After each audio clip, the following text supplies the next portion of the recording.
Officials with the Klamath Tribe are concerned about the Upper Klamath Lake in more ways than one. This isn't something that we can bury our heads in the sand and just ignore. The Oregon Health Authority has issued a recreational use advisory for the lake due to a toxic level of cyanobacteria in the water. Upper Klamath Lake has been disturbed for many decades by agricultural activity, which has resulted in toxic cyanobacterial blooms.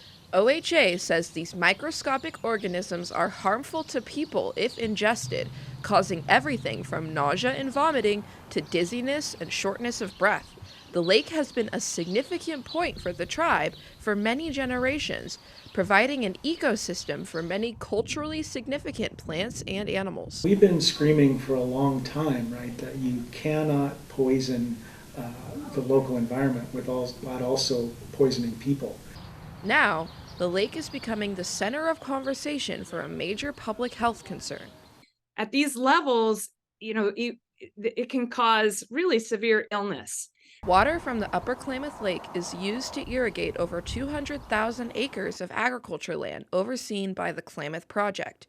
The Klamath Project, operating since 1906, takes water from the A Canal and uses it to water nearby crops. The project does not have a major water storage reservoir, meaning water is pulled through the canal every year despite conditions in the lake. So our members first report seeing these toxic blooms and this decay and rebirth cycle in the late 30s and early 40s.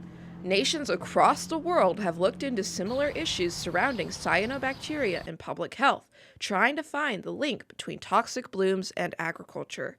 Numerous studies say toxic blooms, like the one in Klamath Lake, not only lead to lower crop yields, but pose a risk for anyone who eats crops irrigated by the contaminated water. There is abundant literature, dozens and dozens of peer-reviewed scientific literature that say microcystin accumulates in food crops. We reached out to the Bureau of Reclamation to find out its regulations around cyanobacteria blooms and irrigation, but have not heard back. While there is not currently toxic monitoring in the state of Oregon, researchers at Oregon State University have recently developed a new way to monitor the dangers associated with algae and cyanobacteria blooms. We don't know this sort of combination of factors, temperature, pH,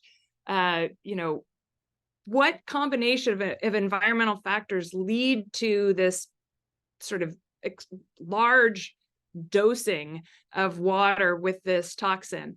Associate Professor Kimberly Halsey says this new research will help better predict when and where these toxic blooms will pop up. So it's a very, very unpredictable dynamic system.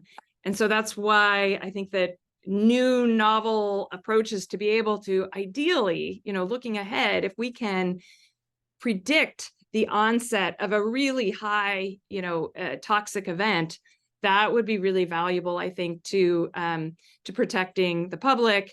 Halsey says this research suggests the link between toxic blooms and canals, such as the A Canal, were not concerning. We actually hypothesized that some of the canals may have become actually concentrating the toxin in a sense, but we didn't find that. We found that it tended to be quite patchy and, again, unpredictable.